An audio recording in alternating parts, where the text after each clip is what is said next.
we'll be starting up our field program next week, actually, very quickly. So, we'll put out some plans on that.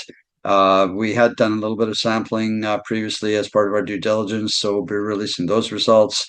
And the guys are just going to get in there and hit the ground running. Hello, you're watching Proactive. I'm joined by Pinnacle Silver and Gold President and CEO Robert Archer. Robert, very good to speak with you. You've recently added a new mine to your portfolio. That's El Potrero in Mexico. Before we get into that, for viewers new to the story, tell us a bit about Pinnacle Silver and Gold. So, morning, Stephen.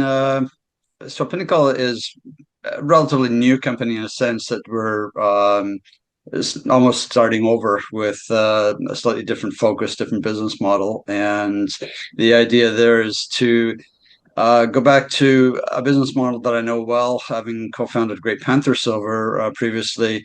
And we want to try and push the company forward towards production as quickly as possible and to try to build the company out of cash flow as much as we can, rather than relying on the markets, which have not been particularly supportive these last few years for junior mining. And the focus is really on the Americas, but in the short term in Mexico, where I've been working for almost 30 years. And yeah, it's great to get going with the El Potrero project that we just acquired last week.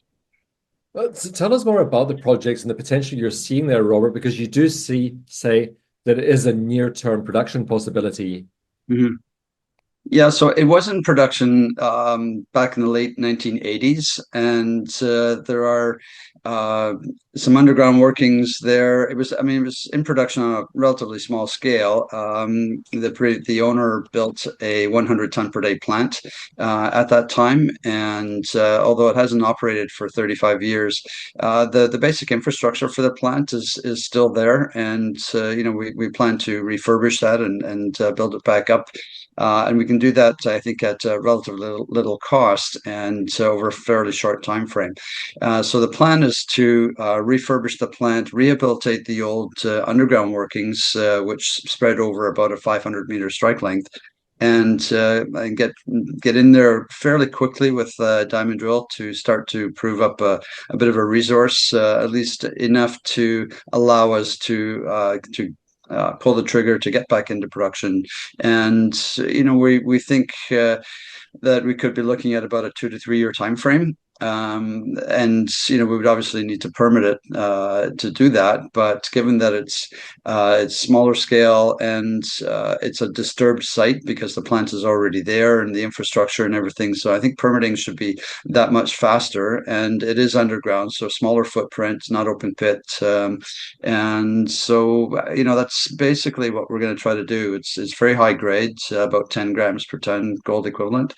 And so we want to try and get it going, and then, as I say, build the project and the company out of cash flow as much as possible. Do you have the financial runway to get to production, Robert? I see you raised $800,000 in a private placement last week.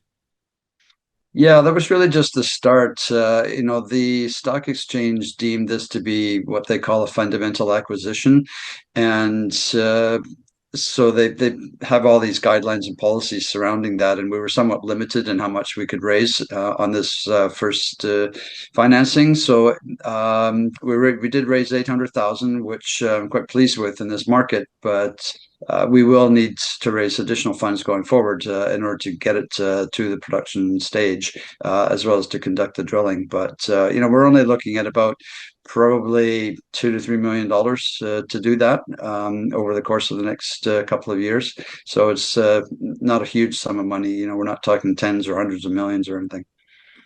Robert, you were at PDAC earlier this week. What sorts of interest were you getting from investors at the conference?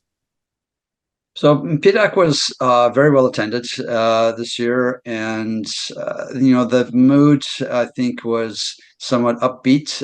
People are recognizing that metal prices in some cases, like gold, are at record highs, and silver has lagged a little bit as it generally does, but it is coming on, and copper's doing well, and critical minerals and so on. So the mood, I think, was positive and upbeat, but people are still somewhat cautious because it has been a rough few years for sure, and there's a lot of uncertainty in the world right now, both in the markets and geopolitical tensions and whatnot. So, that should bode well for precious metals going forward.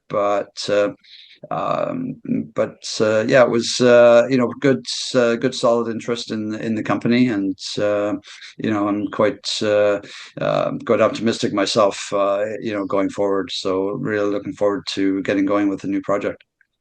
So tell us about some of the news flow that your investors should be looking out for then going forward, Robert. Well, we'll be starting up our field program next week, actually, very quickly. So, we'll put out some plans on that. We had done a little bit of sampling previously as part of our due diligence, so we'll be releasing those results. And the guys are just going to get in there, hit the ground running, and start mapping, sampling, cleaning up the old underground workings, and then a systematic sampling program on those, which should generate some news, and then moving into a drilling program as quickly as possible. So I think it should be a fairly eventful year with lots of news flow. I hope you'll keep us posted on any progress. Thank you very much for the introduction today, Robert. My pleasure. Thanks, Stephen. That's Pinnacle Silver and Gold President and CEO Robert Archer.